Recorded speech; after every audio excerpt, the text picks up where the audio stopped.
హిందూ ధర్మం కోసం, హిందూ సంస్కృతి కోసం మన భారతదేశం మరి హిందూ దేశంగా ఎలా ఉండేది అని చెప్పేసి అఖండ భారతానికి ఉన్న హిందూ దేశం మరి ఎన్నో ఇబ్బందులు పడుతున్న కాలంలో హిందువులంతా ఏకమై ఏకదాటి పైకి వచ్చి మరి ఇలాంటి సమ్మేళనాలు ఎన్నో పెట్టుకోవాలని చెప్పేసి మనం ఈ ఆర్ఎస్ఎస్ 100 సంవత్సరాలు పూర్తి చేసుకున్న శుభ సందర్భంగా మనం ఈ హిందూ సమ్మేళనాన్ని ఇంత ఘనంగా నిర్వహించుకుంటున్నాం. ఇప్పుడు నవత శ్రీమతి నవత గారు ఆర్వైఎస్ మేడం గారిని అమూల్యమైన సందేశాన్ని ఈ హిందూ సమ్మేళనం గురించి మాట్లాడవలసిందిగా కోరుచున్నాం. అందరికీ నమస్కారం అండి. వేదిక మీద ఉన్న శ్రీ శ్రీ శ్రీ పూజ్య శ్రీ సద్గురు లక్ష్మీనారాయణ గురు భవాని గారి పాదపద్మములకు నమస్కరించుకుంటూ, అలాగే చిలకనూరి సంజీవ్ గారికి నమస్కారం, వేదిక మీద ఉన్న అధ్యక్షుల గారికి నమస్కారం, అలాగే వేదిక ముందున్న పెద్దలందరికీ కూడా నమస్కారం, పిల్లలందరికీ కూడా శుభాశీస్సులు. మొదటగా ఫస్ట్ అందరం ఒక్కసారి భారత్ మాతాకి జై, భారత్ మాతాకి జై, భారత్ మాతాకి జై, వందే మాతరం, వందే మాతరం, వందే మాతరం, వందే మాతరం, వందే మాతరం, వందే మాతరం. జై శ్రీరామ్, జై శ్రీరామ్, జై శ్రీరామ్, జై శ్రీరామ్, జై శ్రీరామ్. జై శ్రీరామ్. హిందూ సమ్మేళనం రాష్ట్రీయ స్వయం సేవక్ సంఘ్ 100 సంవత్సరాలను పూర్తి చేసుకున్న సందర్భంగా కులాలుగా ఉన్న హిందువులందరినీ కూడా గడప లోపలే కులం, గడప దాటితే హిందువులం అనే ఒక చైతన్యాన్ని తీసుకురావాలి అనే ఉద్దేశంతో, ఒక సంకల్పంతో, నాకు తెలిసి స్వతంత్రం వచ్చిన తర్వాత మొట్టమొదటిసారి అనుకుంటా ఇలా హిందువులంతా ఏకమై కులాలకు అతీతంగా ఒక ప్రాంగణంలో కూర్చొని హిందూ సమ్మేళనాలు జరుపుకోవడం. అలా జరపడానికి కారణమైన రాష్ట్రీయ స్వయం సేవక్ సంఘ్కి మనందరం సదా రుణపడి ఉండాలి.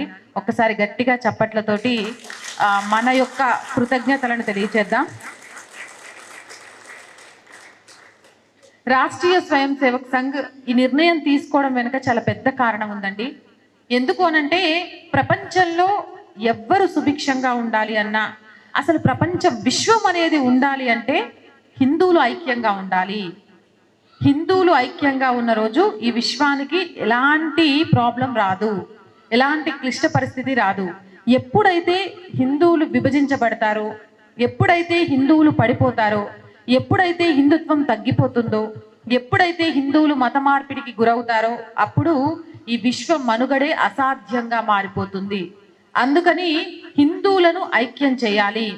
2047 కల్లా భారతదేశాన్ని విశ్వగురువుగా నిలబెట్టాలి అంటే ఖచ్చితంగా కూడా హిందువులందరినీ ఐక్యం చేయాలి అనే ఉద్దేశంతోనే ఈ కార్యక్రమాన్ని నిర్వహిస్తూ వస్తున్నారు. అయితే హిందువులను ఐక్యం చేయాలి అంటే ఎలా?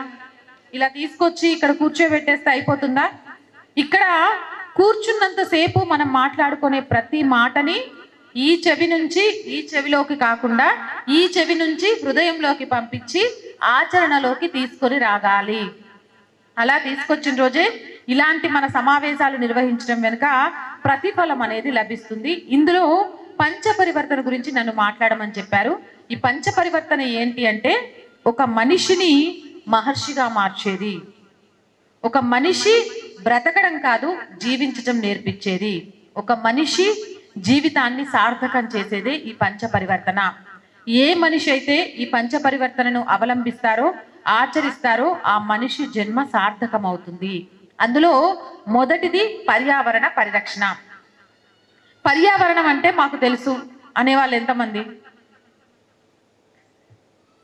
అందరికీ తెలుసు పర్యావరణం అంటే, ఇక్కడ తెలియని వాళ్ళు ఎవరు లేరు. మరి ఆ పర్యావరణాన్ని పరిరక్షిస్తున్న వాళ్ళు ఎంతమంది? అందరూ పర్యావరణాన్ని పరిరక్షిస్తున్నారు. నిజంగా ఇప్పుడు నేను క్వశ్చన్ అడుగుతా, మళ్ళీ దొరికిపోతారు. సరే, పర్యావరణాన్ని పరిరక్షించాలంటే పర్యావరణానికి పెద్ద భూతం ఏంటో తెలుసా? ఏంటిది? ప్లాస్టిక్. ఎంతమంది ఇళ్లలో ప్లాస్టిక్ వాడట్లేదు? మరి మీరు ఎలా పరిరక్షిస్తున్నారు? అంటే అబద్ధం చెప్తున్నారు. నాకు అబద్ధం చెప్పచ్చు, లేకపోతే ఎదుటి వాళ్ళకి చెప్పొచ్చు, కానీ మీ మనస్సాక్షికి మీరు అబద్ధం చెప్పుకోలేరు. అందుకే వెంటనే మేము ప్లాస్టిక్ వాడతామని చెప్పేశారు. ప్లాస్టిక్ అంత పెద్ద భూతం అని తెలిసినాక కూడా మనం వాడడానికి కారణం ఏంటి తెలుసా? అది చీప్గా వస్తుంది, తక్కువ రేటుకి వస్తుంది. తక్కువ రేటుకి వస్తుంది కదా అని చెప్పేసి చావును కొని తెచ్చుకుంటామా? ఒకసారి చచ్చిపోతే దీనమ్మ జీవితం, ఇక జీవితంలో కష్టపడాల్సిన అవసరం ఏముండదు, అయిపోయింది, చచ్చిపోదాం అనుకుంటామా? కష్టపడతాం. ఎంత అనారోగ్యంగా ఉన్నా డబ్బులు ఖర్చు పెట్టైనా బతకాలనుకుంటాం. బ్రతుకు మీద అంత ఆశ ఉంటుంది. మరి బ్రతుకు మీద అంత ఆశ ఉన్నప్పుడు ఆ బ్రతకడానికి కారణం అయ్యే భూతాలను తరిమి కొట్టడంలో ఎందుకు ఆసక్తి చూపించట్లేదు మీరు? మీకు ఎవరికైనా తెలుసా? ప్లాస్టిక్ వాటిని ఫ్రీజర్లో పెట్టి చల్లబరిచిన, ప్లాస్టిక్ వాటిలో వేడి వస్తువులు పెట్టుకొని మీరు తిన్నా అది మీకు తెలియకుండానే మీ బాడీలోకి విషాన్ని పంపిస్తుందని, ఒకానొక సందర్భంలో క్యాన్సర్కి కూడా కారణమవుతుందని ఎంతమందికి తెలుసు? ఓ, మనకు మనం చప్పట్లు కొట్టుకోవాలి. తెలిసినా కూడా ప్లాస్టిక్ని వాడుతున్నాం. క్యాన్సర్ వస్తుందని తెలిసినా కూడా ప్లాస్టిక్ని వాడుతున్నాం. మందులు ఉన్నాయిగా అమ్మ, అదే తగ్గిపోయిద్ది క్యాన్సర్ వస్తే, అంతేనా? మనకు క్యాన్సర్ వస్తే మందులు ఉన్నాయి తగ్గిపోవడానికి. మరి ప్రకృతి అమ్మకు క్యాన్సర్ వస్తే ఎలా? ఈ ప్రకృతే లేకుండా పోతే ఎలా? ఈ విశ్వమే లేకుండా పోతే ఎలా? మనిషి బొక్కలు భూమిలో కలిసిపోవడానికి 75 సంవత్సరాలు పడుతుందట, మినిమంలో మినిమం. కానీ ఒక ప్లాస్టిక్ కవర్ ఇంత ముక్క భూమిలో కలిసిపోవడానికి 1000 సంవత్సరాలు పడుతుంది. ఇంకోటి చెప్పనా? తెలుసో తెలియకో మీరు బయట విసిరేసే ప్లాస్టిక్ని ఏ జంతువులైనా తిన్నాయనుకోండి, గోమాత కానీ, బర్రెలు కానివ్వండి, దూడలు కానివ్వండి, కుక్కలు కానివ్వండి, అవి చనిపోతే ఆ పాపం కూడా మీకే ఉంటుంది. ఎవరైతే ప్లాస్టిక్ని బయటపడేశారో ఆ పాపానికి కారణం కూడా మీరే అవుతారు. మరి అలాంటి ప్లాస్టిక్ మనకు అవసరమా? బయటికి వెళ్ళేటప్పుడు ఎంచక్కా కూరగాయలకు మిగిలిన వేటికైనా వెళ్ళేటప్పుడు ఇంట్లో నుంచే చేతి సంచిని తీసుకెళ్ళండి. హ్యాపీగా కూరగాయలు తీసుకొచ్చుకోండి. 4 ప్లాస్టిక్ వాటర్ బాటిల్ కొనే బదులు 2 స్టీల్ వాటర్ బాటిల్ కొనుక్కోండి. జాగ్రత్తగా కడిగి పెట్టుకోండి. ఎక్కువ సామాన్ వదిలే బదులు ప్లాస్టిక్వి తక్కువ సామాన్లు అయినా పర్లేదు, ఆరోగ్యంగా ఉండేవి కొనుక్కోండి. ఎంత దారుణానికి అయిపోయామంటే, మామిడికాయ పచ్చడి సీజన్ వస్తుంది కాబట్టి చెప్తున్నా, ఒకప్పుడు జాడీలో పెట్టేటోళ్ళు మామిడికాయ పచ్చడి. ఇప్పుడు జాడీ 200, ప్లాస్టిక్ డబ్బా అయితే 50 రూపాయలకు వస్తుందని ప్లాస్టిక్ డబ్బాల్లో పెడుతున్నాం చేసిన పచ్చడిని కూడా. అవునా కాదా? అది ఏమాత్రం కూడా మంచిది కాదు. వీలైనంతగా మీ జీవితంలో నుంచి ప్లాస్టిక్ని దూరం పంపించేయండి. ధూమపానం, మద్యపానం శరీరానికి ఎంత హానికరమో ప్లాస్టిక్ అంతకంటే హానికరం అనే విషయాన్ని గుర్తుపెట్టుకోండి. అలాగే నీటిని వృధా చేయకండి. ఈరోజు వాషింగ్ మిషన్లు వచ్చిన తర్వాత, ఎలక్ట్రిక్ వాటర్ ఫిల్టర్లు వచ్చిన తర్వాత, డిష్ వాషర్లు వచ్చిన తర్వాత, అలాగే షవర్ స్నానాలు వచ్చిన తర్వాత మనకు తెలియకుండానే రేపటి తరానికి కావాల్సిన నీళ్లను కూడా ఈరోజు మనం వాడేస్తున్నాం. ఒకప్పుడు ఎవరింటికైనా వెళ్తే లేదా రోడ్డు మీద నడుచుకుంటూ ఒక షాప్ ముందో ఎక్కడో ఆగితే, అన్న కొన్ని మంచినీళ్ళు ఇవ్వనగానే తీసుకొచ్చి ఇచ్చేటోడు. ఇప్పుడు మంచినీళ్ళతో పాటు 20 రూపాయలు అడుగుతున్నాడు, అమ్ముతున్నాడు. అంటే ఫ్రీగా ఇవ్వాల్సిన నీళ్లను కూడా ఇప్పుడు కొనుక్కునే దుస్థితిలోకి వచ్చాం. మా సిటీలో అయితే, హైదరాబాద్ లాంటి సిటీలో, నాకు తెలియదు జనగాం గురించి, ఈ ఎండాకాలం వచ్చిందంటే ట్యాంకర్లు కొనుక్కుంటాం. అంటే నీటి కొరత ఎంతగా అవుతుంది. అలాంటి సందర్భంలో మనం నీటిని ఎంత పొదుపు చేయాలి, ఇంకుడు గుంతలు దొవ్వించాలి. అలాగే వేస్టేజ్ వాటర్ అంతా కూడా మొక్కలకు వెళ్ళేలాగా లేదా ఇంకుడు గుంతలకు వెళ్ళి భూమి లోపలికి వెళ్ళేలాగా చేయాలి. వీలైనంత తక్కువ నీళ్ళని వాడాలి. షవర్ పాత్ లాంటివి చేయకూడదు. చాలా మంది ఆడవాళ్ళకున్న, నాతో సహా ఉన్న ఆడవాళ్ళకున్న ఒక ఏమంటారు అలవాటు ఏంటో తెలుసా? మనం గిన్నెలు కడుగుతున్నామంటే ట్యాప్ తిప్పి పెడతాం, బకెట్ నిండిపోయినా మనం కడుగుతూనే ఉంటాం, నీళ్లు పోతూనే ఉంటాయి. అలా కాకుండా ఒక బకెట్ నీళ్లు నింపుకున్న తర్వాత గిన్నెలు కడగండి. బట్టలకు కానీ ఇంకో దానికి కానీ నీళ్లను ఎంత వీలైతే అంత పొదుపుగా వాడండి. అలాగే మనకు సంబంధించినంత వరకు మొక్కలు నాటడం అనేది ప్రతి ఒక్కరూ శబదంగా తీసుకొని చేస్తాం. కానీ ఆ మొక్క మహావృక్షంగా మారడానికి మనం కారణం అవుతామా అంటే కారణం కాము. అందరం చెట్లు పెడతాం, సెల్ఫీలు తీసుకుంటాం, ఎందుకంటే మొక్కలు నేను కూడా నాటాను, నేను కూడా పర్యావరణాన్ని రక్షిస్తున్నానని నిరూపించుకోవడానికి. కానీ మనం పెట్టిన మొక్క ఎదుగుతుందా లేదా, కనీసం దానికి ఒక రోజైనా నీళ్లు పోస్తున్నామా లేదా అనేది పట్టించుకుంటామా? ఏ రోజైనా మనం నాటిన మొక్క బతికుందో లేదో అనేది వెళ్ళి చూస్తామా? కాబట్టి ఇది ఏదో ఒకరి కోసం చేస్తుంది కాదు, మీకోసం, మీరు పర్యావరణాన్ని రక్షించడం కోసం. ఈరోజు చల్లటి గాలిని కొనుక్కునే పరిస్థితిలోకి వచ్చేసాం మనం. ఒకప్పుడు సాయంత్రం అయిందంటే ఎండాకాలం 6 బయట కూర్చొని చెట్ల గాలిలకు ముచ్చట్లు పెట్టుకునేటోళ్ళం. ఇప్పుడు ఎండాకాలం లేదు, వానాకాలం లేదు, చలికాలం లేదు, బయటికే రావట్లేదు. ఇంట్లో ఫ్యాన్లు ఏసీలు లేని బ్రతకలేకపోతున్నాం. కారణం మనం చేసుకున్న స్వయంకృత అపరాధమే. ఎక్కడికక్కడికి చెట్లను నరికేయడం, ఎక్కడికక్కడికి చెట్లు లేకుండా మనం ఆక్రమించుకుంటూ వెళ్ళిపోవడం. కనీసం మనం జనాభా పెరుగుతుంది కాబట్టి వాటిని నరికేస్తున్నాం. మన ఇంట్లోనైనా చిన్న చిన్న మొక్కల్ని పెంచుదామనే ఆలోచన లేకపోవడం. కాబట్టి చెట్లను నాటండి. చెట్లు, నీరు, గాలి ఇవే కాదు, పశు పక్షులు కూడా మన పర్యావరణంలో భాగమే. ఆహారాన్ని వృధా కానివ్వకుండా మిగిలిన ఆహారం బయట ఉన్న జంతువులకు పెడదాం. అలాగే ఎండాకాలం వచ్చింది, చిన్న చిన్న కప్పుల్లో కొబ్బరి కుడకలు ఉంటాయి కదా, వాటిలో బయట వాటర్ పెడదాం. ఏదైనా చిన్న చిన్న విత్తనాలు, ధాన్యాలు పక్షుల కోసం పెడదాం. బయట బకెట్లతోటి నీళ్లు పెడదాం. ఆవులే కావచ్చు, దూడలే కావచ్చు, కుక్కలే కావచ్చు, ఏవైనా సరే మూగ జీవాలను బ్రతికించుకోవడం కూడా ప్రకృతిని ఆరాధించడమే. అందుకే మనకు దశావతారాలలో భగవంతుళ్ళు జంతు అవతారాల్లో కూడా ఉంటారు. ఎందుకు అనంటే మనం అన్నిటినీ ప్రేమించాలి. మనం చెట్టులో, పుట్టలో, రాయిలో, రప్పలో ప్రతిదాన్ని దేవుణ్ణి చూడాలి, వాడిని కాపాడుకోవడానికి పరితపించాలి. అది హిందువులు మాత్రమే చేస్తారు, హిందువులు మాత్రమే చేయగలరు. కాబట్టి ఇకనైనా పర్యావరణం మీద మనం చేసిన నిర్లక్ష్యాన్ని వదిలేసి పర్యావరణాన్ని పరిరక్షించుకోవడం పరితపిద్దాం. దాన్ని కాపాడుకొని రేపటి మన పిల్లలకు ఒక మంచి భవిష్యత్తును, ఒక మంచి ప్రకృతిని అందిద్దాం. ఇక రెండవది కుటుంబ ప్రబోధన్. ఇది చాలా చాలా అవసరం అండి. నాకు తెలిసినంత వరకు ఈ రోజు హిందూ సమ్మేళనంతో నేను ఇది 35వ or 36వ హిందూ సమ్మేళనం వెళ్ళడం. కానీ ఇప్పటి వరకు నేను వెళ్ళిన హిందూ సమ్మేళనాల్లో నేను గమనించింది ఏంటంటే, కుటుంబంగా మనుషులు ఒక నీడ కింద బ్రతికేస్తున్నారు. మనుషులతో మనుషులకు సంబంధాలు లేకుండా టెక్నాలజీతో సంబంధాలను పెట్టుకొని యాంత్రిక జీవితాలను బ్రతుకుతున్నారనేది అయితే నాకు చాలా క్లియర్గా అర్థమైంది. ఇప్పుడు మీలో కూడా ఎంతమంది యాంత్రిక జీవితం గడుపుతున్నారో నేను అడుగుతాను. ఇక్కడికి చాలా మంది భార్య భర్తలు కలిసి వచ్చారు కదండి, వచ్చారా? మీరు మీ భర్తలతో వచ్చారు, మీరు మీ భార్యల్ని తీసుకొని వచ్చారు, కొంతమంది పిల్లల్ని కూడా తీసుకొని వచ్చారు. ఇప్పుడు నేను మిమ్మల్ని ఒక ప్రశ్న అడుగుతాను. మీ పిల్లలు ఉన్నారు కదా, ఇక్కడ ఉన్నా సరే, ఇంట్లో ఉన్నా సరే, మీ పిల్లలకి ఎంతమంది స్నేహితులు ఉన్నారు? మీ పిల్లల ఫోన్లో ఏ యాప్స్ ఇన్స్టాల్ అయి ఉన్నాయి? మీ పిల్లలు ఎవరెవరితో చాట్ చేస్తున్నారు? ఏ సోషల్ మీడియాలలో యాక్టివ్గా ఉన్నారు అనేది ఎంతమంది తల్లిదండ్రులకు తెలుసు? మీరే కదా వేలు పెట్టి మొబైల్ ఫోన్స్ కొనిచ్చారు. మరి అందులో వాళ్ళు ఎవరితో ఉంటున్నారు? కనీసం మీ పిల్లలు ఎవరితో స్నేహం చేస్తున్నారో కూడా మీకు తెలీదా? పోనీ ఈ రోజు ఈ క్షణం మీ భార్య కట్టుకున్న చీర రంగు ఎంతమంది భర్తలకు తెలుసు? తెలీదు. పోనీ ఈ క్షణం మీ భర్తల జోబుల్లో ఎన్ని పైసలు ఉన్నాయి ఎంతమంది భార్యలకు తెలుసు? తెలీదు. తెలీదు. భార్య గురించి భర్తకు తెలియదు, భర్త గురించి భార్యకు తెలియదు, పిల్లల గురించి తల్లిదండ్రులకు తెలియదు. మరి మనం అందరం ఒక కుటుంబం అవుతామా? అవుతామా కుటుంబం?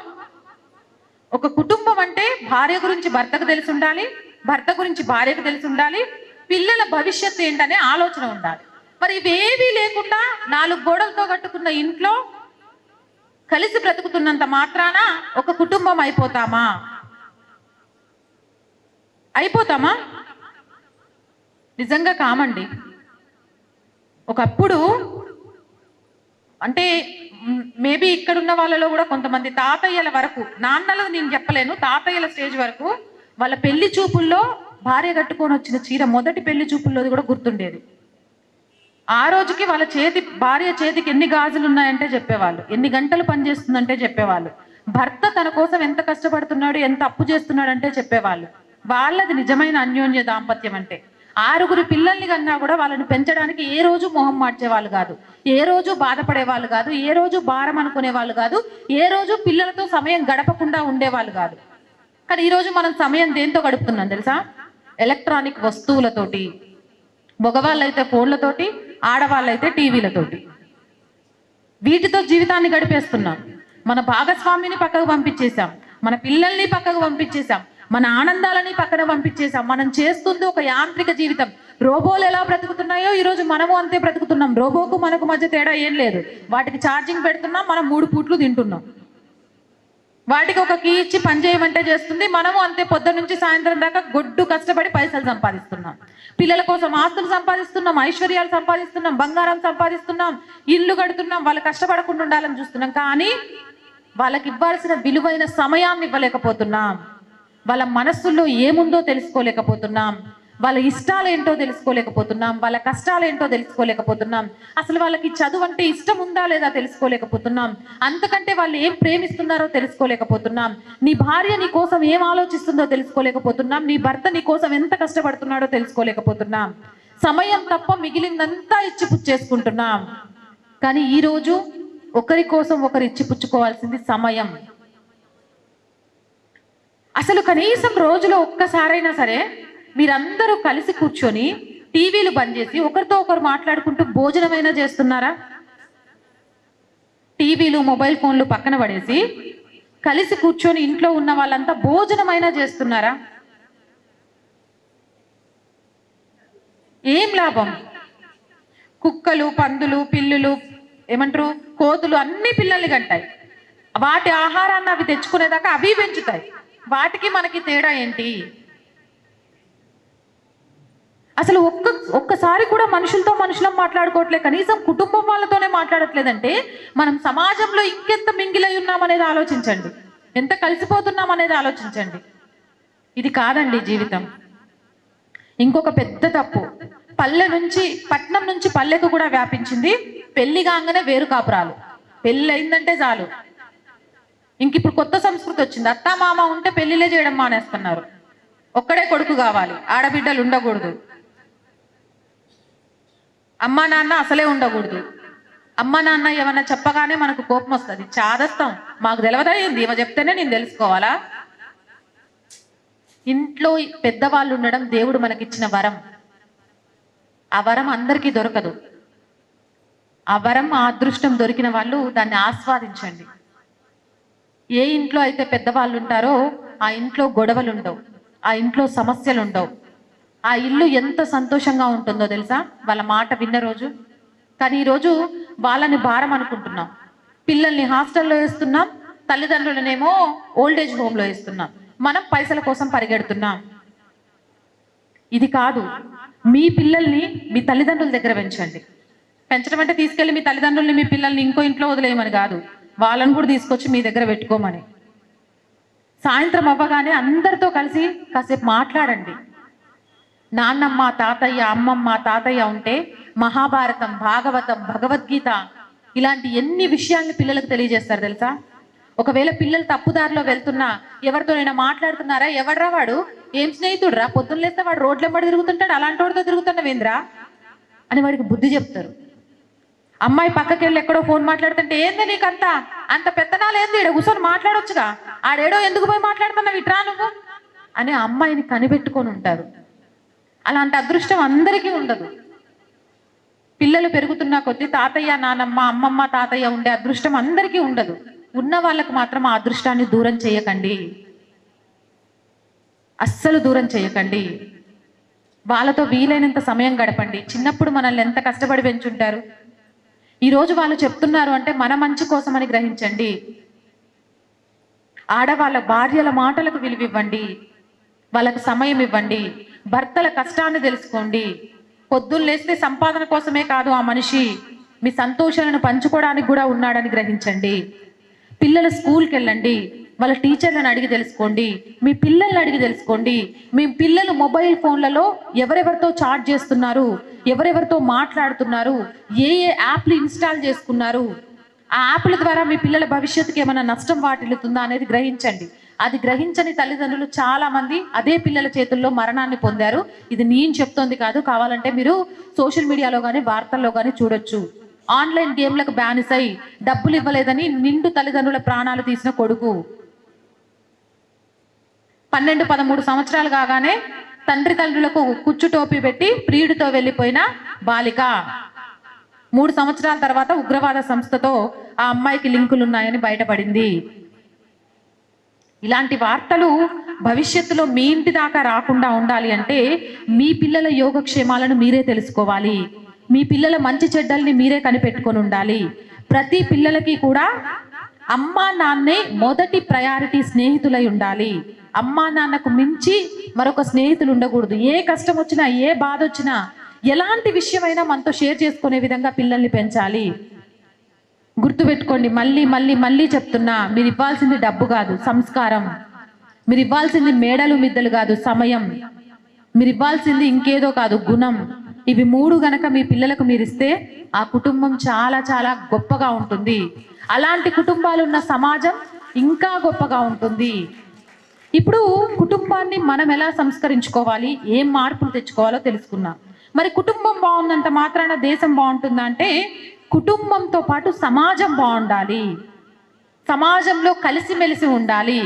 ఏ సమాజం అయితే ఐక్యంగా ఉంటుందో ఆ సమాజాన్ని పడగొట్టడం అంత సులువు కాదు. ఈ చేతికున్న 5 వేళ్ళు ఎవరికి వారే యమునా తీరే. ఈ వేలుతో ఈ వేలికి సంబంధం లేదనుకున్నా, ఈ వేలుతో ఈ వేలికి సంబంధం లేదనుకున్నా, ఈ వేలుతో ఈ వేలికి సంబంధం లేదనుకున్నా, ఈ వేళ్లకు విలువ ఉండదు, ఈ చేతికి విలువ ఉండదు. కానీ అదే వేళ్ళన్నీ మేమొక్కటే అనుకొని ఒక పిడికిడిగా మారితే, ఆ పిరికిడిని చూస్తే శత్రువులు భయపడతాయి. అంటే ఐక్యంగా ఉండడం సమాజం అనేది దేశ శ్రేయస్సుకి ఎంతగానో ఉపయోగపడుతుంది. ఒక క్వశ్చన్ అడుగుతా, మీరు ఆన్సర్ చెప్పండి. మార్కెట్కి వెళ్ళారు, మార్కెట్లో ద్రాక్ష పండ్ల గుత్తులు ఉన్నాయి, విడివిడి ద్రాక్ష పండ్లు ఉన్నాయి. మీరు వేటిని కొంటారు? దేన్ని కొంటారు? ఎందుకు? అవి 2 ఒకే చెట్టువి కదా, విడిపోయినంత మాత్రం అవి పండ్లు కాదా? అవి కొనుక్కోవచ్చు కదా. అర్థమైందా? విడిగా ఉన్న వాటికి విలువ ఉండదు. విడిగా ఉన్న వాటిని అసలు మనం కొనాలనుకోం, పట్టించుకోవాలనుకోం. ఏదైతే కలిసిగట్టుగా ఉంటుందో దాని వైపే ఎవరి చూపైనా వెళ్తుంది. అది రాజకీయ నాయకుడు కావచ్చు, ఎదగాలనుకునేవాడు కావచ్చు, ఇంకొకడు కావచ్చు. వాళ్ళను ఉపయోగించుకోవాలనుకుంటాడు, వాళ్లకు విలువిస్తాడే తప్ప విడివిడిగా పడున్న వాటికి విలువివ్వడు. ఈరోజు హిందువులు గడప లోపల గడప బయట కూడా కులాల వారిగా బ్రతుకుతున్నారు. కాబట్టి హిందువులకు విలువ లేకుండా పోతోంది, హిందూ సమాజంలో ఐక్యత లేకుండా పోతోంది. మనం నేర్చుకోవాల్సింది గడప లోపల మన కులం. చాలా మంది క్వశ్చన్ చెప్పంగానే, ఏమమ్మా గడప లోపల కులం అంటున్నావు, నువ్వు కులాలను బాగా పెంచి పోషిస్తున్నావు కదా అంటే, పెంచి పోషించడానికి కాదండి. నా అత్తారింటికి కొన్ని సాంప్రదాయాలు ఉంటాయి, కొన్ని పద్ధతులు ఉంటాయి, కొన్ని ఆచారాలు ఉంటాయి. ఆ ఇంటి కోడలుగా వాటిని ముందుకు తీసుకెళ్లాల్సిన బాధ్యత నా మీద ఉంటుంది. వాళ్ళని నేను నొప్పించలేను. నా ఇంట్లో వాళ్ళని నేను నొప్పించినప్పుడు సమాజాన్ని నేను ఏం మెప్పించగలుగుతా? కాబట్టి వాళ్ళను మెప్పించడానికి, వాళ్ళు చూపించిన ఆచార వ్యవహారాలను పాటించడానికి గడప లోపల నేను నా కుల బాధ్యతలను, నా వర్ణ బాధ్యతను పాటిస్తా. అదే గడప దాటి అడుగు బయటికేస్తే హిందూగా బ్రతుకుతా. హిందుత్వం కోసం అవసరమైతే ప్రాణమిస్తా. ప్రతి హిందువు అలానే ఉండాలి. గడప లోపల మన ఆచార వ్యవహారాలని మన పెద్దవాళ్ళు చెప్పినట్టు పాటించాలి, వాళ్ళను నొప్పించకుండా.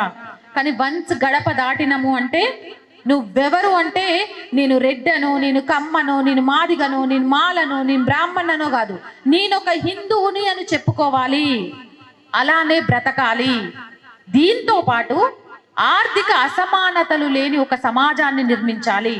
ఉన్నోడు లేనోడు, పైసున్నోడు పరపతున్నోడు, గొప్పోడు వాడికో రకమైన విలువ, పైసలు లేక ఆర్థికంగా వెనుకబడి కొంచెం చితికిపోయి ఉంటే వాడికో విలువ. మనిషి గుణానికి విలువివ్వండి, మనిషి దగ్గర ఉన్న ధనానికి కాదు. ధనం శాశ్వతం కాదు. లక్ష్మీదేవి ఎప్పుడూ ఒకరి దగ్గర ఉండదు, మారుతూనే ఉంటుంది, చంచలమైనది అమ్మవారు. కానీ గుణం అనేది నీ దగ్గర శాశ్వతం. నువ్వు చచ్చిపోయిన తర్వాత కూడా నీ పాడె వెనక 100 మందిని నడిపిస్తుంది. అంత గొప్ప గుణాన్ని వదిలేసి ఈరోజు మనం ధనం ఉన్న వాళ్ళకు విలువిచ్చుకుంటూ మన ఇంట్లో పనిచేసే వాళ్ళను కూడా మనం రెస్పెక్ట్ చేయట్లేదు. ఇలాంటి అసమానతలు లేని ఒక సమాజాన్ని నిర్మించాలి. గడప లోపల కులం, గడప దాటితే హిందువులమని ఎలాగైతే నినదిస్తున్నామో, ఆర్థిక అసమానతలు ఆలోచించని ఒక హైందవ సమాజాన్ని నిర్మించడం కూడా మనమందరం ఆలోచించాలి. అలాంటి సమాజం కోసమే పాటుపడాలి. అలాగే వర్ణ వ్యవస్థల్లో ఉన్న కుల వృత్తులను మనం ప్రోత్సహించాలి. మనం ఇక నుంచి 1-2 పిల్లలు కాదండి, ఇక్కడ చాలా మంది యూత్ ఉన్నారు కాబట్టి చెప్తున్నా, 4 పిల్లల్ని కానండి. అరే 4 పిల్లల్ని కంటే పెంచుతాం అక్క, నీకేంది మస్తు ముచ్చడి చెప్తున్నావు, వాళ్ళని పెంచి పోషించేసరికి మా తాట దిగుద్దంటే డజన్ల కొద్దీ కని పెంచుతాండ్రు. అక్కడ డజన్ల కొద్దీ కని పెంచుతున్నారు. ఉచిత రేషన్ ఉంది, ఉచిత హాస్పిటల్ ఉన్నాయి, ఉచిత విద్యలు ఉన్నాయి, వాటినే వాడుకోండి. కానీ 4 పిల్లల్ని కానండి. ఒకళ్ళని దేశం కోసం ఇచ్చేయండి, ఒకళ్ళను మీ కుల వృత్తుల కోసం ఇచ్చేయండి, ఇంకో 2 మీ ఇష్టం ఏమైనా చేసుకోండి. కానీ ప్రతి ఇంటి నుంచి కుల వృత్తి చేసే ఒక బిడ్డ ఉండాలి, ప్రతి ఇంటి నుంచి దేశం కోసం పోరాడే ఒక బిడ్డ ఉండాలి. మీకోసం ఉన్నా లేకున్నా,